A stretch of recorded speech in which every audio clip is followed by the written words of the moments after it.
A cor de uma estrela indica-nos a sua temperatura superficial, existindo uma relação de proporcionalidade inversa entre a temperatura de um corpo e o comprimento de onda para o qual esse corpo emite radiação de máxima intensidade.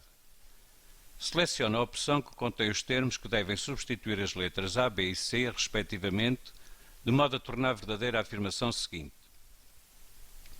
Se no espectro contínuo de uma estrela predominar a cor vermelha, amarela, azul ou violeta e no espectro de outra estrela predominar a cor azul, vermelha, vermelha, vermelha, então a primeira terá uma maior, menor, maior, menor, temperatura superficial. É esta aqui, nestas opções, temos que selecionar a que é verdadeira.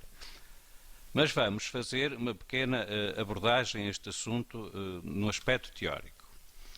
Antes de mais, convém lembrar aqui uma mnemónica que ajuda imenso a que nós poderemos, em qualquer momento, ter algum lapso de memória e isto ajuda-nos a ordenar as cores do espectro eletromagnético da zona do visível por ordem crescente de energia. Basta ler esta palavra Roy G. Biv, é fácil de fixar, os norte-americanos utilizam isto atribuindo este nome a um cowboy dos filmes dos westerns. De maneira que o Roy G. Biv não é mais do que o vermelho, o laranja, o amarelo, o verde, o azul, o índigo e o violeta. E foram ditas por ordem crescente de energia. Vamos também aqui ver uma imagem do céu com estrelas e olhemos aqui para estas duas. Esta aqui é a constelação de Orion, muito bonita, vê-se muito bem no mês de janeiro e dezembro. Temos aqui a estrela Rigel, que é azulada, e temos a Betelgeuse, que é amarelada. Já vamos tirar conclusões acerca disto. Radiação emitida pelos corpos. Vamos começar este tema com a afirmação seguinte. Qualquer corpo que se encontra a uma temperatura absoluta diferente de zero emite radiação. Repare, por exemplo, aqui nestas duas imagens. Temos um bocado de lava. Da sua experiência da vida sabe muito bem que nem todos os pontos deste bocado de lava estão à mesma temperatura. Por exemplo, aqui esta parte avermelhada tem uma cor semelhante à cor desta t-shirt. E porquê é que está aqui esta t-shirt? Esta t-shirt está aqui porque, atendendo a que tem a cor vermelha, e aqui este bocado de lava também tem a cor vermelha parecida com a da t-shirt, eu gostaria de lhe perguntar o seguinte. Em qual dos dois objetos é que colocaria o seu dedo com toda a descontração? Claro que me vai dizer, na t-shirt. E tem razão, é na t-shirt. Mas o que é que distinguirá estas duas situações? Temos aqui vermelho, este corpo é vermelho, este corpo é vermelho. Aqui pode colocar o dedo na t-shirt e aqui não pode. Ora, o que se passa é que a cor que estes dois objetos estão a mostrar tem explicações diferentes. A t-shirt mostra a cor vermelha porque, ao incidir radiação na camisola, ela é refletida e, portanto, sendo refletida, a que chega aos nossos olhos é a componente ou as componentes que não foram absorvidas pelo corpo. Neste caso, a região do espectro eletromagnético correspondente ao vermelho não foi absorvida pela camisola e, portanto, nós temos a informação e ela chega aos nossos olhos. E aqui, o que se passou? Ora, em relação a este bocado de lava, outro que tenha a cor da camisola, o que se passa é que nós vemos-la não por radiação que seja refletida, mas pela radiação que é emitida por este corpo. Tem aqui várias zonas e, consoante a temperatura que se encontra numa determinada região deste corpo, assim a radiação que é emitida. Mas nós vamos esclarecer esse assunto dentro em breve. Portanto, a questão que se coloca é: este corpo é vermelho por um motivo, este é vermelho por outro. este é vermelho por refletir toda a radiação que não consegue absorver, neste caso, a correspondente ao vermelho no espectro eletromagnético. Este é vermelho porque emite radiação. Repare na diferença entre refletir e emitir. Este emite radiação na zona do espectro eletromagnético correspondente ao vermelho. Então, e a t-shirt não emite radiação? Sim, claro que emite radiação. Só que a radiação que a t-shirt emite não é da zona do espectro eletromagnético da que está a emitir aqui este bocado de lava. Porquê? Porque a t-shirt, por exemplo, encontra-se à temperatura de... Vamos admitir que o ambiente está a 25 graus Celsius, à temperatura de 25 graus Celsius. E este bocado de lava aqui, com certeza que não vai pensar que está a 25 graus Celsius, está muito mais. Então, mas a radiação emitida pela camisola, de que tipo é? A radiação emitida pela camisola é na zona do espectro eletromagnético correspondente ao infravermelho. Nós, com uma câmara de infravermelhos, conseguimos fotografar esta camisola no escuro, ou seja, quando não há luz apreciável a incidir sobre ela. Mas essa luz que fotografamos com a câmara de infravermelhos é a luz que ela emite por se encontrar a uma determinada temperatura. O seu corpo, por exemplo, por estar à temperatura de 36,5 graus Celsius, emite radiação. E emite radiação em que região do espectro eletromagnético? Na região do infravermelho. Já este corpo aqui, por ter várias regiões a diferentes temperaturas, vai emitir radiação sim, mas em zonas do espectro eletromagnético completamente diferentes. Vamos então prosseguir com a análise da radiação emitida pelos corpos, considerando aqui um gráfico em que neste eixo temos a radiância espectral e neste o comprimento de onda. Vamos analisar uma região aqui deste pedaço de lava, por exemplo, esta região aqui, que vamos supor que se encontra à temperatura de 300 Kelvin.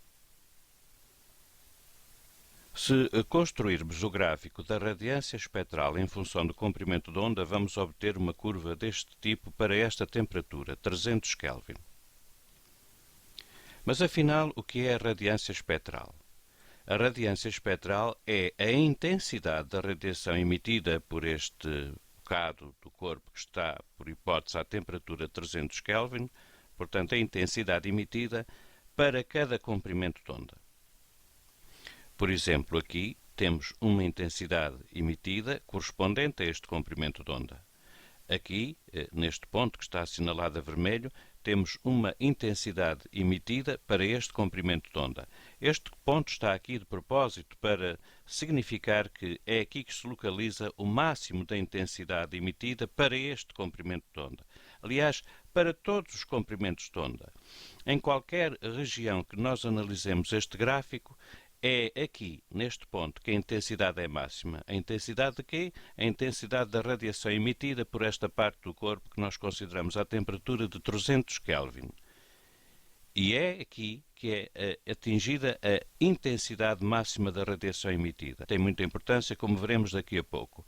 A esta intensidade máxima da radiação emitida corresponde aqui um determinado comprimento de onda. Repare-se que os comprimentos de onda estão representados como sendo crescentes da esquerda para a direita. Ou seja, quanto mais à direita, maiores comprimentos de onda, portanto, menores frequências, portanto, a radiação tem cada vez menos energia. Claro que, quanto mais à esquerda, menores comprimentos de onda, maior frequência, mais energia. Portanto, nós estamos a ver que esta região aqui deste corpo emite com uma certa intensidade em cada comprimento de onda. Vamos avançar e vamos ver o que é que acontece a uma temperatura ligeiramente superior. Por exemplo, aqui nesta região que vamos considerar que se encontra a 400 Kelvin. A curva muda de aspecto, mantém a forma geral, mas muda um pouco de aspecto. Repare-se que temos novamente aqui um ponto onde a intensidade da radiação emitida é máxima. A este ponto da intensidade da radiação emitida corresponde-lhe aqui um comprimento de onda. E se compararmos com a temperatura analisada anteriormente, que foi de 300 Kelvin, nós verificamos uma coisa interessante. É que o comprimento de onda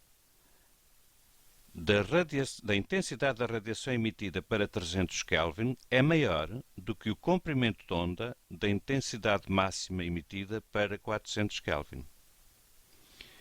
E verificamos que para 400 Kelvin esse comprimento de onda, a corresponde à intensidade máxima da radiação emitida, é menor do que para 300 Kelvin. Sendo a radiância espectral a intensidade para cada comprimento de onda, penso que é fácil compreender que esta área por baixo de cada uma destas curvas simboliza a intensidade total da radiação emitida e, portanto, concluímos que pela análise destas áreas, a intensidade total emitida para 400 Kelvin é superior à intensidade total emitida para 300 Kelvin.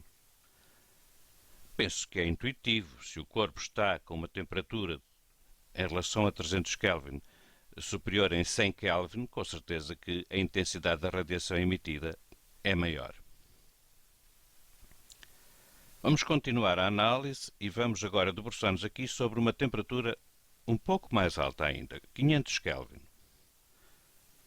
O que é que nós verificamos? Verificamos que o comportamento da curva da radiância espectral é semelhante. No entanto, o seu máximo, ou seja, a intensidade máxima, corresponde agora a um comprimento de onda ainda mais pequeno do que aquele que se verificava para 400 Kelvin.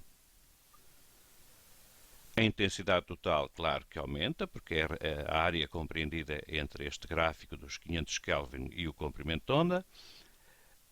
Continua a haver emissão numa vasta gama de comprimentos de onda. Repare-se que existe emissão de radiação para comprimentos de onda grandes e para comprimentos de onda pequenos.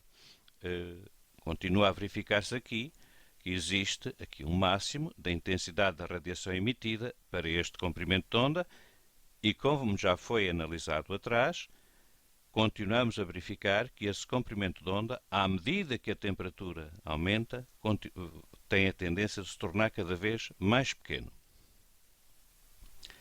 Ou seja, parece que está a haver aqui uma relação. A temperatura a aumentar, o comprimento de onda para o qual se verifica a intensidade da radiação máxima emitida a diminuir. Vamos continuar a analisar. Agora aqui vamos admitir que já temos um ponto a uma temperatura de 1600 Kelvin.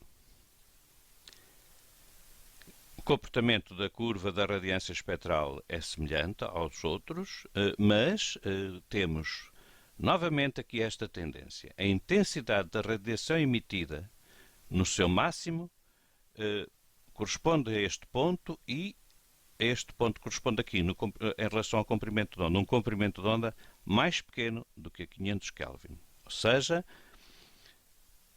o ponto para o qual a intensidade da radiação emitida é máximo tem vindo a cada vez mais, à medida que a temperatura aumenta, a corresponder a comprimentos de onda cada vez mais pequenos. Nós estamos aqui a verificar uma determinada tendência.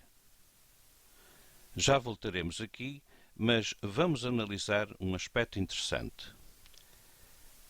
A esta temperatura, a luz emitida por este bocado da lava pode considerar-se que é luz branca. E se a decompusermos, nós vamos verificar que temos aqui as várias cores relativas ao arco-íris. Como se sabe, temos aqui o violeta, o azul, o verde, o amarelo, o laranja e o vermelho. E o que é que nós verificamos? Verificamos que este ponto da lava, este bocado de lava aqui, está a emitir com uma intensidade máxima na região do verde, correspondente ao espectro eletromagnético. Não quer dizer que este bocado de lava não emita outras radiações. Ele emite, repare, temos aqui que emite desde este comprimento da onda até aqui para a direita, que nem tem cá uma definição precisa. Emite radiação em todos estes comprimentos de onda, mas o máximo de radiação emitida está aqui a verificar-se na zona do verde, com as respectivas franjas à esquerda e à direita, ou seja, este corpo será visto como um corpo esbranquiçado. Quando, por exemplo, vai à sua churrasqueira para fazer o almoço, começa por acender o carvão e há de reparar que o carvão passa por várias tonalidades, até que a determinada altura há regiões em que ele fica com esta tonalidade branca, ou seja, é aqui que ele tem a temperatura mais elevada. E por vezes a grelha também fica desta temperatura, fica com esta cor, porque vai aquecendo, vai passando por estas temperaturas e fica também com esta cor. A questão que se coloca é a seguinte: mas há alguma diferença entre a radiação emitida por uma grelha que se encontra a 1600 Kelvin ou por um pedaço de carvão que se encontra a 1600 Kelvin? Nenhuma. A radiação emitida não depende da constituição do material. É unicamente função da temperatura a que esse corpo se encontra. Vamos então agora ver uma relação que existe entre estes máximos aqui, estes picos, que correspondem à intensidade máxima da radiação emitida para cada temperatura. Estava eu a dizer, corresponde aqui um comprimento de onda. Ora, se nós ligarmos estes pontos por uma curva, nós verificamos que há aqui uma curva que traduz uma proporcionalidade inversa. Ou seja, se relacionarmos o comprimento de onda para o qual a intensidade da radiação emitida por um corpo é máxima com a temperatura a que se encontra esse corpo, nós vamos encontrar uma constante. E que tem este valor, 2,898 vezes 10 elevado a menos 3 metros Kelvin. O que é que isto quer dizer? Quer dizer que, se, por exemplo, considerar a sua temperatura de 36,5 graus Celsius, e se a introduzir aqui, mas cuidado, tem que a transformar em Kelvin. Portanto, a essa temperatura, 36,5 graus Celsius, terá que somar 273 Kelvin, 273,15 Kelvin, para que possa trabalhar com esta expressão, porque esta temperatura aqui é a temperatura absoluta termodinâmica, não é a temperatura na escala Celsius ou noutra, Fahrenheit. Portanto, é temperatura na escala Kelvin. Portanto, se quiser substituir aqui a sua temperatura, converta em Kelvin e vai ver que está a emitir numa região correspondente a um comprimento de onda máximo, portanto, o seu máximo de intensidade da radiação emitida corresponde a um comprimento de onda que está na zona do infravermelho. Por isso é que nós, quando não existe luz natural ou artificial apreciável, nós não nos conseguimos ver uns aos outros no escuro. E porquê? Porque a radiação que nós emitimos, por de facto estarmos à temperatura de 36,5 graus Celsius, corresponde à região do infravermelho. No entanto, existem animais que têm sensores visuais muito desenvolvidos e que conseguem ver numa região do infravermelho que nós, como sabemos, não conseguimos ver. Por exemplo, as melgas, quando existem e quando perturbam as pessoas, elas dirigem-se sempre para zonas mais irrigadas do corpo humano.